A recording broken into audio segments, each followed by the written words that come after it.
You're listening to Money Never Sleeps Radio. In your face.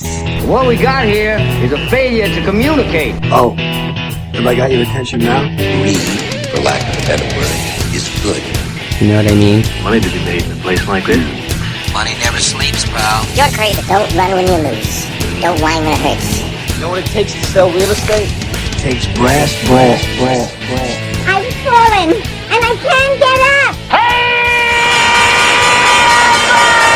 Alright, welcome to Money Never Sleeps. This is the show where we talk about anything and everything that impacts the flow of money from around the corner to around the world. I want to thank you for joining us today. The topic for today is going to be the private credit markets. We've seen a lot of things going on in this space. We've heard a lot of comments from the likes of J.P. Morgan's Jamie Dimon. He's talking about private credit markets, I guess, coming undone. Look, transparency in the private credit markets, that's a missing component, okay, in this whole spectrum of what's happening, because there's been a private credit market expansion over the past couple of years.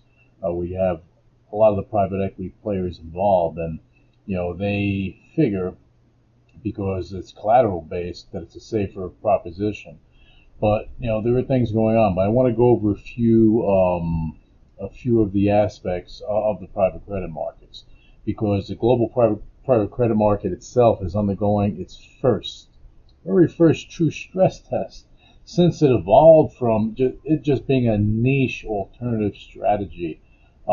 This is a multi-trillion-dollar part of the financial markets.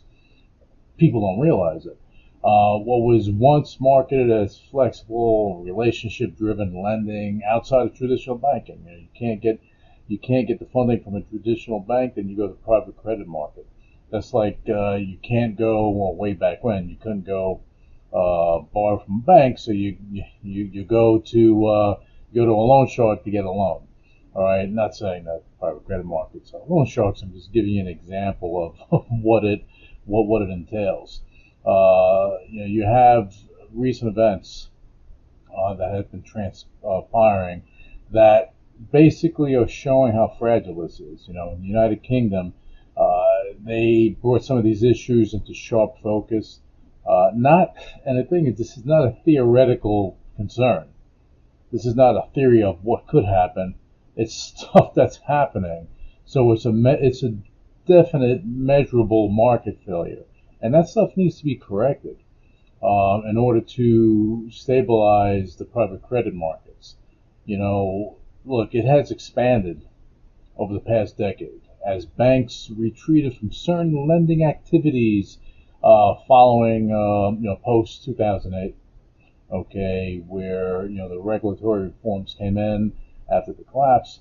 That was pretty much created from derivatives and the like, and we're not going to get into that on this show really, but I want to focus on the private credit markets.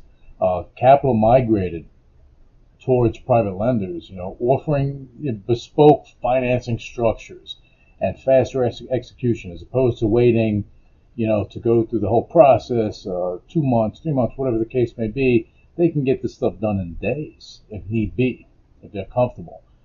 The assets under management in the private credit space, they've been ballooning, and institutional portfolios are increasingly relying on this asset class for yield generation and diversification. And this, the growth has outpaced the infrastructure. Fact.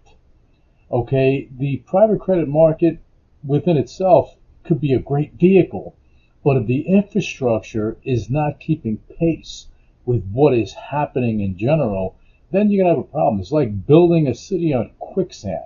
At some point in time, houses are going to start falling. Things are going to start collapsing.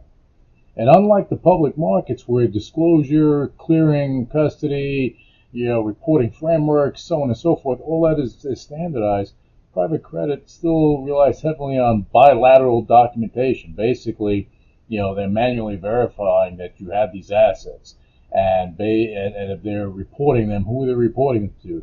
They're reporting them to themselves, and really they're not dealing with anyone outside. And regulators and market observers, they have repeatedly warned, and this is where it was, from Jamie Dimon's perspective, what he was actually talking about. They warned that opacity and loosened underwriting standards, basically, it can create a lot of hidden risk beneath the strong headline returns. It can be a problem, okay? And a lot of those warnings, they came to light this year. A major disruption emerged with the collapse of the UK bridging lender, Market Financial Solutions, MFS. It triggered exposure across multiple global financial institutions. Court proceedings and reporting, they brought out these allegations that the same property assets, and you're going to love this, those same assets that were used as collateral, they were pledged multiple times to secure different loans. Basically, it's saying, hey, I have $100 million or whatever, $100 million in assets. I need this loan from you, Joe Bank, from you, Tim Bank, from you, John Bank, and you're getting the same type of loans and basically encumbering those assets, 1, 2, 3 times. That's the equivalent of going out there and having one home and mortgaging this, between 10 different banks all at the same time. This is a level of fraud, right? Now, are they calling it that? I really don't know, but I just see things as they are. They call it double pledging. I call it, you're doing something really screwed up. And you have groups that'll try to do that, I guess, if they can get away with it, if they can't get caught, because the transparency is there. But as I go through this show, you're going to see how that can be changed. Okay, the consequences in that scenario was immediate. Over $2 billion in lending exposure became entangled across banks and credit funds and so on and so forth. Major institutions from Barclays and some structured credit lenders and private capital providers, they were pulled into restructuring proceedings, basically trying to fix this thing, right? Judges, what did they do? They cited evidence suggesting the collateral verification failures within that lending chain. Again, who's manning the house? Who's confirming that, hey, these assets are pledged only for this loan? They weren't doing that. That's what allowed for this double, triple, quadruple pledging. And that's something, again, that needs to be corrected. Basically, when you have, multiple lenders that think that they have senior claims on an asset, and that's double, triple, quadruple pledged, how senior is that? If things go the wrong way, how senior is that claim? Okay, then you have court proceedings. This stuff can last for years and years and years. And this stuff happened. And again, it all happened because the verification process is off chain, right? It's using, archaic systems, fragmented, trust-based. It's like handshake type of deals, okay? And honestly, this should be mathematically enforced, I believe, okay? The structural problem, collateral right now exists in silos. Now, this is traditional private credit. This is what it relies on. Spreadsheets, custodial attestations, legal representations, periodic audits, and delayed reporting cycles. Right? That means that every lender sees only part of the truth. They don't see the whole picture. How can they if they have no access to the entire truth? So there's not one, there's no single ledger that confirms all of this, whether it's collateral that's pledged already. How do you know if it's not pledged for something else? How do you know that something is not encumbered by another deal? How leverage evolves in real time, really. How do you gauge this with the private credit market? It's a little difficult. Okay, and then again, the encumbrances, if the reporting is not there, okay, or if they're reporting the same thing across a bunch of different groups, at the end of the day, they got the money already. So at some point in time, if they don't pay this back in short succession, what's going to wind up happening is going to be revealed, and ooh boy, somebody's going to be in trouble. Okay, so that's part of the big. I'm going to say that's probably the biggest part, the biggest problem that they have there. Now, digital credit note tokens. I've spoken about this plenty of times. It's something that was created to go and resolve an issue in the bond market. Okay, but it actually resolves an issue perfectly in the private credit market. It's a structurally different approach when these are used. Okay, because it is used in a certain way where it's collateralized by a locked digital asset treasury. And these digital asset treasuries, if you have real world assets that are locked into these treasuries, it prevents that double pledging. It's a singular event, and everything is on chain. Everything is exposed. So if a company has their assets pledged for a loan, and now they're going to try to get another loan, all they need to do is just look on chain. Look on chain. If they know that there's public information saying, hey, these assets are pledged for something else, they can probably save themselves a lot of headache and prevent that fraud. We don't like that happening, because what it does, it kind of shakes up markets. But then again, maybe in this case, maybe the private credit market needs to be shaken up in order for it to be stronger and better, because you have a lot of institutions out there that have the ability to do a lot of business. And you have a lot of companies that can't really go to traditional markets. But what's happening now, the banks are getting a little leeway, and they're able to get involved in the private credit markets, and that helps to boost their revenue and their earnings. But at the end of the day, when it comes down to it, you have to have transparency. You have to have transparency. Okay, so what can happen here? See, in traditional private credit, these are the structural differences between a digital credit note, which is a DCN, and what is traditionally used in private credit. And this is how this correlation came to be, because it does make a lot of sense. Private credit, collateral recorded in legal documents. So you have lawyer B, lawyer A, everybody just with legal documents, right? Verification occurs periodically, maybe every quarter or whatever the case may be. It isn't consistent. Okay, you have multiple ledgers that exist at the same time. So it's like having 2-3 sets of books, right? And again, double, triple, quadruple pledging is possible with that structure. Now, let's talk about the DCN plus DAT architecture. That's a digital credit note token and a digital asset treasury architecture, how this works out and how this helps the private credit markets. Collateral, locked on chain, period, the end. The encumbrance is recorded and it's immutable. You can't lie about it. All right, you have a single source of truth that exists, not multiple, one.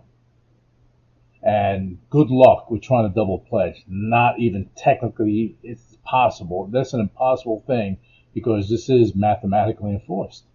So once assets are locked into a digital asset treasury, they cannot be simultaneously pledged anywhere, because the transferability and encumbrances are governed by blockchain. The system replaces trust with deterministic validation. The old saying, trust but validate. This right here, or trust but verify. This right here takes trust, verification, puts it in one bundle, and you don't need to trust a human being. Just trust the data. You trust the data, you win. You protect yourselves. Okay, and this is the reason why that double or triple pledging cannot occur in this DAT framework that is set with the DCN. This is what it is. Okay, immutable collateral locking. Assets are assigned to DCNs, and they're locked in with keys and everything. They're bound by a smart contract. They cannot be rehypothecated without this being publicly known. Institutions, well, they get specific vault segmentation. Each institution operates as a segregated treasury environment. eliminating that cross-counterparty, murkiness. Okay, and then look, every lender, they see the collateral status. They see it as visible. So if it's encumbered in real time, they see it. They see it simultaneously, rather than Joe seeing it today and then Jane seeing it in a month. They see it at the same time. And the beauty of the DCNs, along with that, you're talking about continuous monitoring, and basically, there are about 200 plus on-chain data points. You're talking about transparency, from collateral valuation updates, issuance timestamps, lien seniority, liquidity ratios, treasury inflows and outflows, leverage metrics, covenant triggers, wallet provenance tracking. All this stuff can be programmed in there. Okay, so that transparency shifts from that quarterly reporting to a second-by-second recording of stuff. Now, go figure that. How much transparency is there? And now if you have a DCN, a digital credit note token, that has the ability to distribute a yield in yield tokens every hour on the hour, that gives further, clarity to the lender. They're getting them, and the issuer, they need to redeem those on either quarterly or semi-annually, whatever the case may be, however they set everything up. But the point of the matter is the lender has transparency, and that actually protects them. That protects their investors, and it should bring that level of trust to the table. And that's the purpose of a DCN with a DAT, combination. Okay, and that's the great thing about it. And then, why really think about it? Why does this really matter now? As I said earlier, it matters now more than ever. Private credit, they're entering into what many analysts describe as a first major cyclical test. Okay, the scrutiny is coming fast and furious around the underwriting standards and that transparency. That transparency is an issue. Okay, what happened in the UK, that demonstrates what the reality. Okay, because the next evolution of credit markets will not be driven by yield. It'll be driven by verification, because you know something? You can go and have a private credit deal and looking at your big yield, but if it's not verified properly, you as the lender, oh boy, you can have a problem if something is double pledged and you don't know about it for 6 months or a year. And then when something happens, then all of a sudden it comes to light, and then what? Then to your investors, you don't look too good. Okay, and look, at the end of the day, you have investors. They're not only asking what the return is, they're asking, are we safe? Can this collateral that is for this loan be independently proven in real time? The answer with the DCN is yes, and yes, with the DAT infrastructure put in. Okay, and at the end of the day, the future, and I'm saying this now on Money Never Sleeps, the future of the private credit market will be on-chain. There's no question. Institutional digital credit infrastructure is going to be in place, and is there now, and it is built on the Pico Novus blockchain. And these are the things that are coming out that are actually going to make the overall global financial market in the private credit better, in the bond market better, and then you see this, tokenization with the Nasdaq, New York Stock Exchange, and so on and so forth. All this stuff is transpiring. CME, they're looking to go do and have 24-hour trading on their futures contracts, and that's going to be blockchain.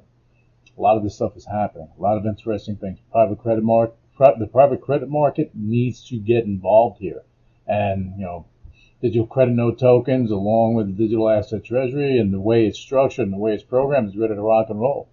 And they need to do something there, because look, at the end of the day, digital credit note tokens, again, they're collateralized by a locked digital asset treasury that's transparent. Anyone can see it. It's out there. You can't change it. It's immutable. It's on blockchain, and if you try to change it, it creates a public event, and you're going to be found out not within a week or two, within seconds you will be found out. And that's the evolution of it all. That evolution is structural rather than speculation. That's the key thing. This allows for a lender to eliminate collateral, murkiness. Be able to see this is here, this is clear, this is ready to roll. Regulators, they can observe compliance transparently. They don't even need to contact XYZ person. If there's no regulation in place for the private credit markets as should be, this right here is a really, really, really close second, and it keeps everybody in compliance. So when those rules and all that stuff does roll down, well, guess what? They're prepared. Issuers, to access capital without opacity, it's a good thing when they can do that. Okay, and this can avoid, or at least let's just say reduce systemic contagion risk. And we've seen that. We've seen that over time. And, 2008 was the last big thing that transpired. And we should learn from that. So in a world where billions and trillions can be exposed because, well, actually billions, because the same asset was placed twice, 3 times, 4 times, having this type of collateral that's programmable may become not just advantageous, but necessary to provide transparency in these markets. The private credit shakeup is unfolding today as we speak. It's not signaling the end of the asset class, it's signaling the end of this unverifiable collateral which is causing damage to lenders. You have private credit companies, private equity companies that have private credit, big firms that have this, they're doing this, whether it be BlackRock, Blackstone, this one, KKR, whoever the case may be. They're doing it in a way that needs to be done better. And the solution is with digital credit note tokens. The solution is having the DCN plus the DAT and having this stuff transparent. And again, as I said earlier, this is happening on the Pico Novus blockchain, which is also going to have, at some point, going to have some bridges to other blockchains. But that infrastructure lives on this network. And that's why I'm stressing this, because I know this thing works. Okay, so at the end of the day, in closing, institutions that adopt this transparent on-chain credit architecture, they adopt it early, they just may define the next era of global lending. Go figure. They can change things, not for a minute, not for a second, but in general. And it all happens with blockchain. Okay, now I want to thank everyone for tuning in. I want to go over the private credit markets because a lot of things are going on there. A lot more things are going to be going on there. And I really hope that the private credit players open their eyes and they start looking at blockchain as the vehicle that can help them bring transparency so they can further boom their business. This allows them to do it in the safest way possible. Okay, now that's it for this episode. Thank you for tuning in, and we'll be back with you with another episode of Money Never Sleeps as we tackle other areas of finance, crypto, and business in general. Next episode, I may be talking about AI because that's a big hot topic, but I have some opinions with that as well. All right, thank you again, and you guys have a fantastic week. Initiating shutdown sequence. You're listening to UCW Radio. In your face. What is your major malfunction? So let it be written. So let it be done. Ladies and gentlemen, my mother thanks you, my father thanks you, my sister thanks you, and I thank you. The views and opinions expressed on Money Never Sleeps Radio are for informational purposes only and should not be construed as financial advice. The host Louis Velazquez and guests of Money Never Sleeps Radio are not licensed financial advisors, and any investment decisions made based on information presented in this podcast are at the listener's own risk. Listeners are encouraged to consult with a qualified financial advisor or investment professional before making any investment decisions. The podcast hosts and guests do not endorse or recommend any specific investment strategies or products. All investments involve risk, and past performance is not indicative of future results.